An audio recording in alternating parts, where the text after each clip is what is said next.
delação de Daniel Worcaro, porque tá todo mundo nessa expectativa e nunca sai alguma coisa. Há uma negociação aí para o acordo de colaboração premiada de Daniel Worcaro e entra na semana em uma fase que eles estão considerando como decisiva. A nova proposta foi apresentada na semana passada, depois de uma primeira versão ter sido rejeitada pelas autoridades, e a expectativa é que a Polícia Federal e a Procuradoria-Geral da República avancem na análise e indiquem os próximos passos das tratativas. E a previsão é de que uma reunião nos próximos dias entre representantes da PF, da PGR e os advogados de Worcaro também se reúnam e possam tomar uma decisão. Eles deverão discutir ajustes e o futuro das negociações. Essa negociação da delação premiada, ela está principalmente barrando, isso é o que trazem algumas apurações. A Natália Portinari, nossa colunista aqui e repórter, disse que o valor de quanto o Daniel Worcaro vai ter que devolver é um dos impasses. Essa nova proposta avançou na identificação de bens em nomes de Worcaro, mas chega aos 60 bilhões de reais em danos estimados pela Polícia Federal. E a defesa sustenta que o patrimônio dele é muito menor do que isso. Então, como que ele vai pagar 60 bi se ele não tem isso? Nossa, mas o que ele distribuiu de dinheiro, o que ele pagou de degustação de uísque, de tudo mais, né? Vamos lá, professor Serrano, o que fica faltando, o que não pode faltar nessa delação? Como é que o senhor vê essas negociações e essa semana decisiva, segundo eles? A gente já falou semana decisiva várias vezes aqui, né? Eu não sei se a gente pode acreditar em mais uma. Eu tenho muito receio do modo, pelo que eu estou acompanhando de fora, eu não tenho nenhuma informação de dentro, nada. Não. Pelo que eu estou acompanhando pelas notícias, me desperta um certo receio de que acabe caindo numa delação seletiva, sabe? Porque esse modelo de plea bargain que contaminou o nosso sistema, né? Que é próprio que cabe lá no modelo anglo-saxônico, mas que não deveria caber no nosso, que é o modelo germano-românico de direito, né? A gente teria que ter uma delação mesmo, no estrito senso, quer dizer, ou seja, o sujeito vai lá, entrega um crime específico e tem algum benefício em torno dessa entrega, né? Não é uma negociação, não é um contrato que você faz com o teu acusador, né? Onde você seleciona fatos para entregar e tem um benefício em torno daquilo, não, né? Deveria ter uma oportunidade, vai lá, entrega, se for satisfatório, aceita, senão não, acabou, e processa o sujeito, né? Nesse caso, tem muita prova. Então, primeiro tem que sempre se discutir a necessidade da delação. Isso é sempre um debate. A gente vai ter condição de fazer esse debate quando essa delação sair, se sair, né? Ou quando sair a decisão em relação a ela, né? A gente vai poder avaliar daí se valeu a pena, se não, e poder cotejar com as provas, quando o processo for tornado público, quando a investigação ficar pública. Aí a gente coteja e vê se foi útil ou não, né? Isso nós vamos ter que ver no futuro, né? Essa utilidade é importante, porque senão fica de novo essa história de delação no Brasil servir para proteger criminoso da elite, né? Porque essencialmente é isso, né? O sujeito acaba conseguindo reduzir muito suas penas, fica pouco tempo preso e sai com um bom pedaço do dinheiro que roubou, né? É isso que tem sido que a gente tem tido experiência. Não estou falando nada com base nesse caso, estou falando com base da experiência passada, né? Então precisa ver primeiro se ela é útil. Para ser útil, ele precisa trazer provas de fatos novos, de fatos que já não tenham obtido provas anteriores, ou seja, tudo aquilo que está provado nas conversas de telefone, etc., não interessa para essa delação, né? Ele deve confirmar esses fatos, porque isso faz parte do processo, ele não pode negar o que já está provado, é óbvio, né? Usar a delação para se defender não é um mecanismo adequado, né? Então ele tem que confirmar aqueles fatos, mas o importante é que ela contenha fatos novos com caminho de provas ou provas, quer dizer, ou seja, ele tem, o mais relevante não é o que ele fala. O delator é um criminoso que está confessando e entregando parceiros de crime, né? Então é um sujeito inconfiável, o que ele fala não vale nada, o que vale é o que ele trouxer de provas. Então é isso que tem que ser avaliado, né? A questão da indenização, que eu tenho visto nas matérias ter ocupado uma centralidade, não pode substituir a entrega de crimes. Delação não é instrumento para você pagar para ficar livre. Pagar com o dinheiro que você roubou. Então, é evidente que não, né? Não adianta ser... O pobre, quando comete crime, quando rouba alguma coisa, não adianta ele devolver o objeto, porque ele vai preso, né? E tem que ir mesmo. Assim, eu só estou dizendo que é o que acontece. Agora o sujeito de elite vai lá, paga e fica livre, que é óbvio que não, né? Então, a primeira questão a ver na delação são os crimes e parceiros, gente que tenha participado desses crimes e que as provas não tenham revelado até agora, né? E ele entregar provas disso, e não apenas ficar na conversa. Lá, professor Schneider. Agora, o tempo que vai durar, não dá para saber. O tempo é o tempo que as coisas levam mesmo. Eu nunca acreditei nessa história de uma semana vai resolver. Não vai resolver tão fácil, a gente vê que há uma ansiedade, né? Claro que a ansiedade talvez maior ainda é da própria imprensa, né? A culpa nossa. Eu acho que a imprensa geralmente é mais ansiosa em relação a essas questões e a questões eleitorais, né? Porque, enfim, bem antes do processo eleitoral... Se fosse só isso, tá ótimo, a gente é ansioso a tudo, Mas é bom também, um pouco de ansiedade é bom. Eu acho que... Eu queria começar pelo fim, né? Delação não é fiança. Então, assim, quanto devolve ou quanto não devolve é relevante, mas não é o ponto principal. Acho que a questão principal para mim, como o próprio professor já colocou muito bem, o que ele traz de novo, né? Porque a imprensa semanalmente diz que essa delação é a delação do fim do mundo, vão cair vários políticos, etc. O que está acontecendo é que talvez o mundo acabe antes da delação, porque cada vez mais a Polícia Federal traz uma nova notícia, ela vaza, e a gente não tem do lado, parece, do lado do Daniel Vorcaro e seus defensores, uma postura proativa em relação à entrega dos parceiros de crime.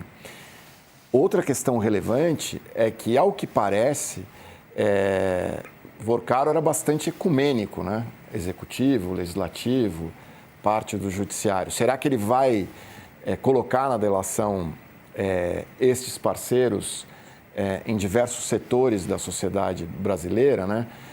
E diversos setores do poder? Acho que essas são questões mais relevantes e, obviamente, que venham com provas. A gente viu casos de pessoas que foram delatadas num passado recente, que só depois, né, de julgadas, inclusive, pela população, acabaram se revelando inocentes. Isso também é uma questão muito grave e que é muito comum, né, no nosso país, não só no nosso país, mas aqui foi bastante comum, de você destruir, muitas vezes, com uma pessoa e depois a desculpa vem em letras muito pequenininhas, como uma bula de remédio. Era um comentário. Pensei que ele queria até fazer uma pergunta para ele. Ô, Josias, delação... Mas eu posso fazer pergunta pro professor? Porque pode, você... Eu faço depois do Josias, que é o meu outro professor aqui. Ô, Josias, vamos lá. Delação de Daniel Vorcaro, o passo a passo dessa negociação. A gente viu o vai e vem aí da Polícia Federal e agora eles esbarram na questão dos valores. E aí diz, ele não tem essa grana, né? Como é que ele vai pagar o que ele não tem? Como é que eles vão fazer essa matemática aí do Vorcaro, de tudo que ele distribuiu de dinheiro? O que se presume é que ele escondeu o dinheiro, né, Fabiola? E considerando-se a fortuna que ele movimentou, presumivelmente algum dinheiro ele resguardou, né? Então, ele já tinha oferecido, na primeira proposta de delação dele, ele tinha falado em 40 bilhões de reais, só que ele fala um escracho, né? Vamos parcelar em 10 anos. É uma brincadeira, né? E não cheira bem a negociação que está sendo feita até aqui, porque, no primeiro momento, a Polícia Federal rejeitou a primeira oferta feita pelo Daniel Vorcaro. E vem a Procuradoria e diz, não, nós vamos continuar negociando. Aí vem a Polícia Federal, que tinha descartado, se reintegra ao grupo que negocia com o Vorcaro. Depois que ele ofereceu a segunda proposta de acordo judicial, ele já fez 2 remendos.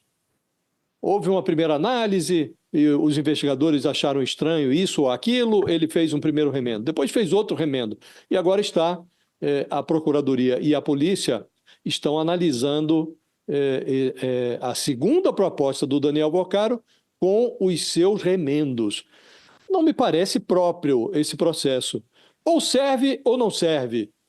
Ou é crível ou não é crível a proposta de acordo do Daniel Vorcaro. Mas estamos nós vivendo esse vai e vem, que é, como disse, incômodo.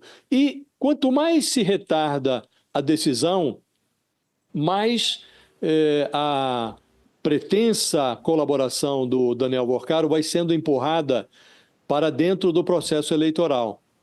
Então, lá atrás, o ministro André Mendonça, que é relator deste caso no Supremo, tinha dito que não tomaria decisões que pudessem ser interpretadas como intromissão na eleição desse ano.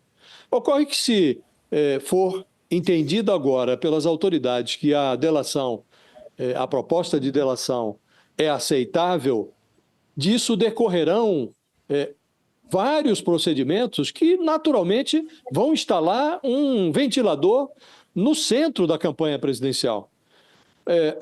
O Supremo terá que analisar se os procedimentos foram adequados, se não foram, se pode ou não ser homologada a proposta de colaboração premiada, e, na sequência, a polícia vai ter que executar uma série de procedimentos, batidas de busca e apreensão, logo virão os primeiros vazamentos, até aqui estão enrolados aí alguns figurões da política, o próprio Flávio Bolsonaro, o Ciro Nogueira, expoente do Centrão, mas falta muita gente, falta Davi Alcolumbre, falta a própria revelação do Daniel Vorcaro em relação aos ministros do Supremo. Afinal de contas, que transação foi aquela envolvendo o resort da empresa do ministro Dias Toffoli? Que prestígio pretendia comprar o Daniel Vorcaro quando assinou um contrato de 129 milhões de reais com a mulher do Alexandre de Moraes, a doutora Viviane Barsi? Tudo isso terá que vir à luz. Que conexões teve o Vorcaro com o PT da Bahia? Ele é muito ecumênico nas suas relações, né? E estamos falando, Fabiola, de uma conjuntura que, se for levada às últimas consequências, é mais ou menos como um paiol em que se misturam os favores do Vorcaro e as facilidades que os favorecidos ofereceram a esse dono do falecido Banco Master para praticar os seus crimes. Então, isso, no contexto de uma sucessão presidencial, é nitroglicerina, né? Então, é preciso ver, primeiro, se esse acordo de fato, essa nova proposta é crível, esse vai e vem, remendo aqui, remendo ali, isso tudo não desmerece o acordo e não dá para premiar alguém que não mereça prêmio, Fabiola. E, de saída, é preciso mesmo definir quanto o Vorcaro vai devolver, porque roubou muito, né? E roubou de gente que não podia se proteger, gente que estava fazendo economias para se aposentar nos fundos de pensão aí de estados e municípios. Roubou do caixa do Distrito Federal, quando empurrou para dentro da contabilidade do BRB 12 bilhões ali, um buraco com papéis podres. Então, o personagem é conhecido e precisa devolver essa dinheirama toda, né? E à vista, nada de a prazo. Então, ele precisa dizer onde é que ele escondeu o dinheiro e quanto ele se dispõe a devolver. Estou curioso, Fabiola, para ver o desfecho dessa negociação. Até aqui, nada, o aroma que exala desse vai e vem não é um bom aroma, né? Não é um aroma que recomende o Daniel Vorcaro como um colaborador crível. Mas vamos ver. A Polícia Federal, que tinha saltado fora, voltou para o barco. Vamos ver o que sai disso. E no meio de tudo isso tem todas essas questões políticas também, né? Por exemplo, Flávio Bolsonaro pediu que o ministro Alexandre de Moraes seja declarado suspeito para atuar nos casos referentes a Daniel Vorcaro e ao Banco Master. A defesa do senador citou trocas de mensagens dos dois e o contrato de 129 milhões de reais do Master com o escritório de advocacia de Viviane Barsi, esposa do ministro. O pedido de Flávio foi apresentado depois de Moraes enviar uma manifestação da Procuradoria-Geral da República, uma solicitação do deputado Lindenberg Farias, né? Ele enviou para a manifestação da PGR. E o petista pediu a apuração da ligação entre Vorcaro e o senador após a revelação de que o banqueiro financiou o filme Dark Horse.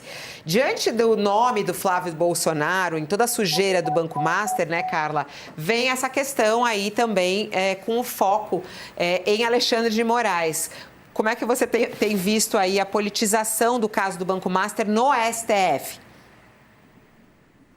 Fabiola, inclusive desse pedido aí do Flávio para tirar a relatoria do Moraes, eu conversei com o ministro do STF no fim de semana sobre anonimato, ele disse que acha praticamente impossível que isso aconteça, então não acredita nessa possibilidade.